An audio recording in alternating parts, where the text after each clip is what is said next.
making high quality and engaging mixed media collage animations for short form videos like in Instagram Reels or YouTube Shorts, now that's a different beast in itself. But we creatives slay beasts for a living, and that's exactly what we're going to do in this video. So I'll start by sharing some key perspectives, systems, and techniques when it comes to approaching short form videos, and then we're going to go into asset collection and creation. Assets can make or break your content creation. Your assets are the key thing that makes you be able to create multiple short form videos in a short amount of time. And finally, we're going to make our own transitions, and I'm going to show you a technique that's so flexible that you're going to be able to take it and then manipulate it and make it your own. So we are in for a ride for this one. So let's go.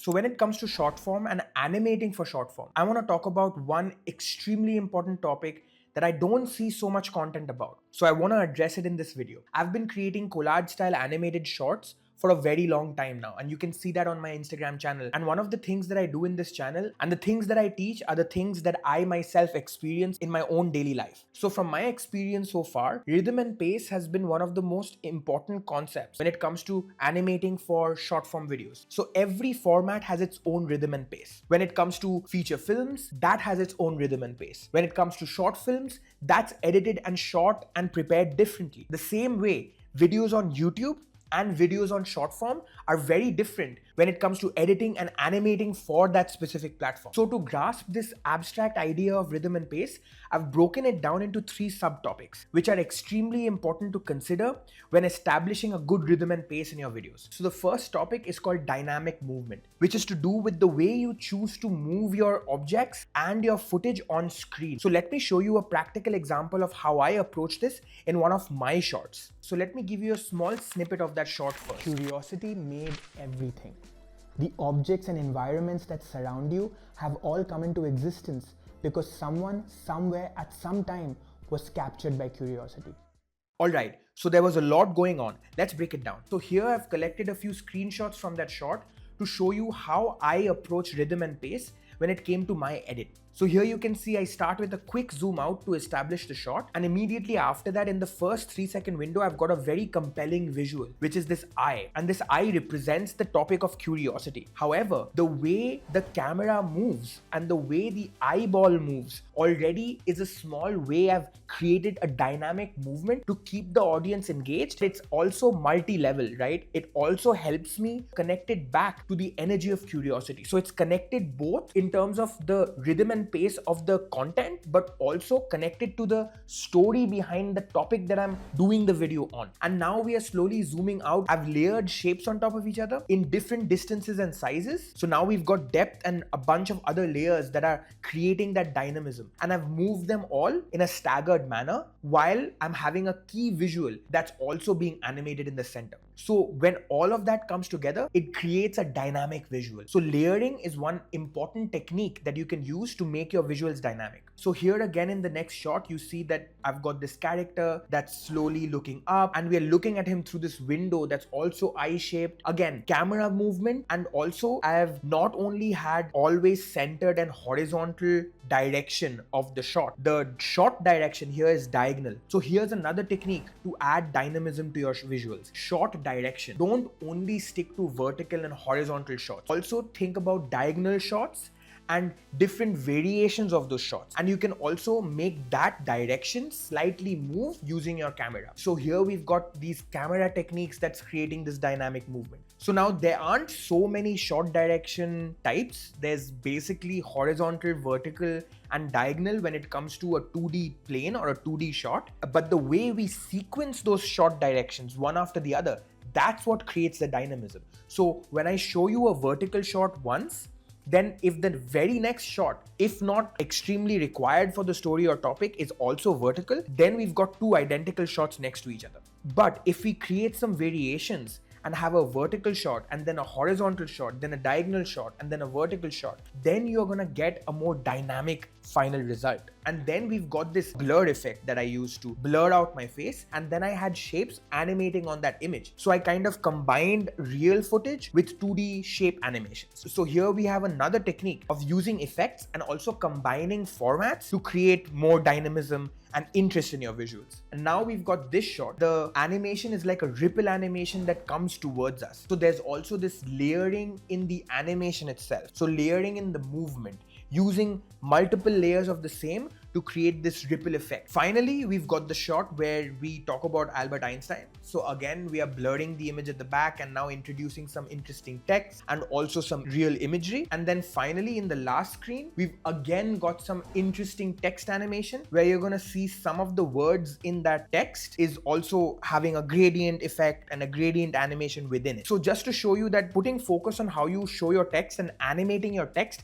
is also another way of creating dynamic movements and visual interest in your short form videos. So I've done this to show you the number of different visuals and different techniques I used for the animation to keep remaining engaging but also extremely interesting. And none of these shots were disconnected from the story. So the key is to find interesting visuals but at the same time keep it extremely connected to the story so that the visuals keep your story going forward. Hey, I hope you're enjoying this video. I wanted to take this small break just to announce to you that I've started a Patreon. I've got 2 tiers. First one is a starter tier. This is the best way you can support all the work and energy and effort that I put into these videos. And this is gonna help me create so many more valuable videos, create more content and courses for you guys, so you guys can learn more about visual arts, animation, design, illustration, and the creative process. So you're immediately gonna get Discord access and join the Discord community that I'm gonna launch at the same time as the Patreon. And we're gonna have channels like Share Your Work, Creative Inspiration, Q&A, so we can create a community of artists where we can share our resources, share our work together and build on each other's creativity, learn more from each other. And the other big thing that you're gonna get access to is all the project files and assets that I use. So this means elaborate asset libraries that I've curated myself and complex project files of my own animations that I'm gonna give you guys direct access to. Now I've also got the second tier. This tier includes everything in the first tier, but also adds some special things. First is project breakdowns. I'm gonna create project breakdowns and videos on tips and tricks pertaining to visual design, visual art, animation, and so on, which is not gonna be there on my YouTube. So you're gonna get access to that. And you're also gonna get access to an exclusive Patreon show, which is called the Motion Design Portal. And here I'm gonna actually pick a project or a style or an animation that I've seen on the internet and actually go into a quest to replicate and build that in my own way. So we're gonna learn together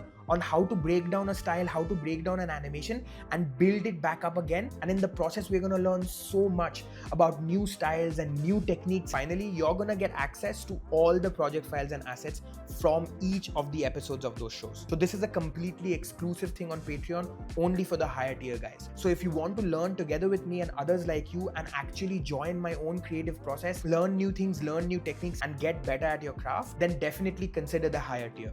Again, I'm happy that you're here. I'm happy you're learning something from these videos. And if you want to support me, then definitely consider becoming a patron and joining my journey of creating a new vision for creators through stories, through tutorials, and through creating a creative vision for ourselves. Thank you. And now back to the video. All right. So we talked about practical techniques that make your visuals dynamic. Another thing that I wanted to talk about was editing style. Editing style is also very connected to pace. And in this context, what I mean is to keep in mind that the way we edit our videos dictate the pace and the rhythm of the videos. If I want to create a more dynamic editing style, then I would usually have a kind of beat to my editing style. At the end of the day, the pace and the rhythm is dictated by the story you want to tell, the way you present your story. However, if you vary your cuts, if you vary the pace in which you change from one scene to the other, it does create a more dynamic result. Think about it like dance or even a piece of music. What makes it interesting is not when something is just in one dimensional way happening in one speed. What makes it interesting is when it goes slow and then suddenly goes quick and then cuts from one quick to another and then again goes back to slow. So it's kind of like I'm taking you on an adventure which has peaks and troughs, Take stories, for example. If a story begins with the character's journey and the character doesn't face any obstacle or doesn't achieve a goal, then what you're gonna have is just one straight line and nothing actually happens to the character. So the story isn't interesting. But if you have moments of slowness and then suddenly something happens and the story picks up a pace, picks up a rhythm. So having all these different kinds of moments in your story and in your visuals create that dynamism that we need, and that makes an engaging video at the end. So that was about editing style. And finally, I want to talk to you a little bit about SFX. Now you may think, how can SFX actually add to the movement? Sound effects makes those movements come alive. For example, if I have a quick cut or a quick pan, if I see it visually, it's one thing. I have added one layer of dynamism. However, if I add sound to that cut, if I add sound to that slide or that move, then I've added an extra dimension to that dynamism. Now that dynamism is almost alive, like I experienced it in a completely different way. So adding SFX on your cuts or on your movements gives you that much extra interest in the visuals that you show. So there you have it. That's the power of sound. There's a reason this work is called audio visual. All right, so the next topic in rhythm and pace is key visuals. So in short form videos, breaking our script down into key visuals is one of the most important techniques when it comes to creating videos for a short duration, because these key visuals are the main hook, the main anchors that keep your story engaging and keep your videos going forward. And especially when it comes to explainer animations, key visuals play an extremely important role, because either they represent the topic that you're talking about, or they break down a complex information in an easy visual way, or it supports the main idea by adding more information to what you're talking about visually. Just listen to this small snippet by Cleo Abrams, one of the biggest shorts creators and YouTubers, talk about key visuals. One level up that I will say is the visual needs to actually help the explanation. The next level up is like, once you have a key visual, like, is it answering the question? Is it doing explanatory work? A video, by the time you've gotten visuals in order, which I think is where we're going next, it should be much easier to write. The point of doing all this work is that your job is easier later, I promise. So let me break down another one of my projects and show you how key visuals work through that. So this video was about the importance of learning from your mistakes when it comes to having a strong creative mindset. And the way I did this was by explaining the story of Chandrayaan, the rover sent by the Indian Space Organization to the south side of the moon, which was an absolutely unprecedented event. It became world news. But the story that I wanted to focus on was the fact that they had actually failed before they succeeded. And what happened was that the spaceship crash landed on the moon.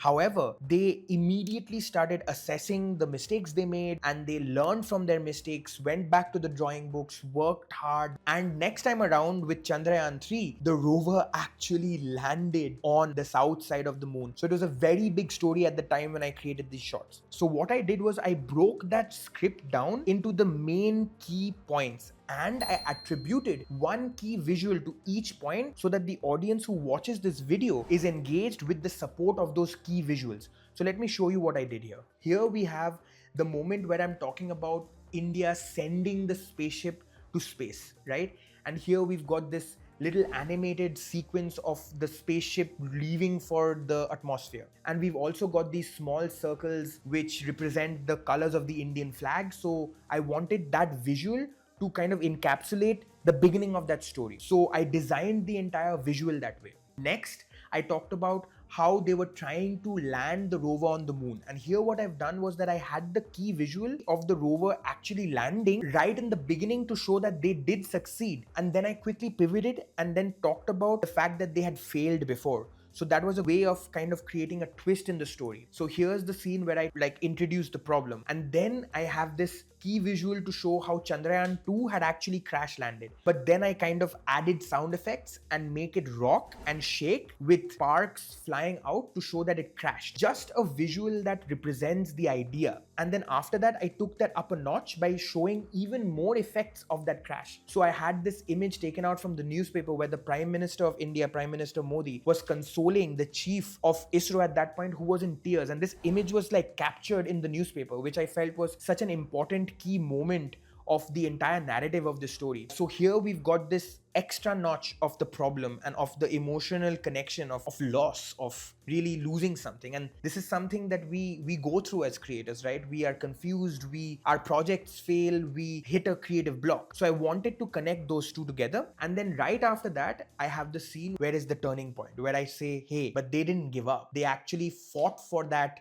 mission, fought for that goal they worked so hard for. So here we've got a couple of shots again, the people in the space agency in work in progress, and all of this was done in this collage mixed media style. And then after that, we had the final big key visual. This was a big key visual because this was the one that succeeded. So I needed to show it in a more dynamic way. So one of the ways I did that was actually adding a collage style transition, but a transition that kind of reveals the final big key visual, which is this new lander and rover. And then I just follow up with the final message of connecting that story back to say that us creatives also go through this, and what we should learn from this is to adopt this kind of mindset in our work as well. So there you go. Here's a way I broke down the entire script into key visuals, and those key visuals allowed me to establish the rhythm and pace, and also I can put myself in the audience's shoes and really try to experience what the revelation of that story is going to finally be. Alright, so that was all about key visuals. The biggest creators on YouTube, the biggest creators on Instagram who do content that are more exploratory,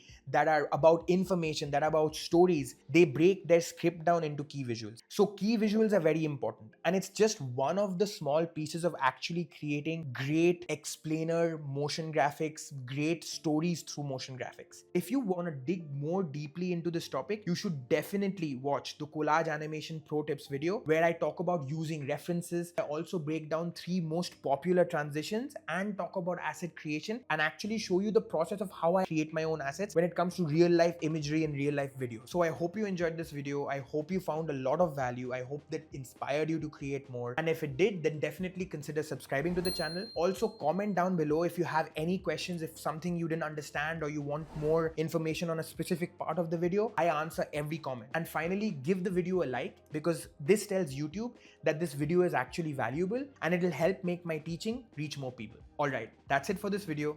I'll see you in the next one.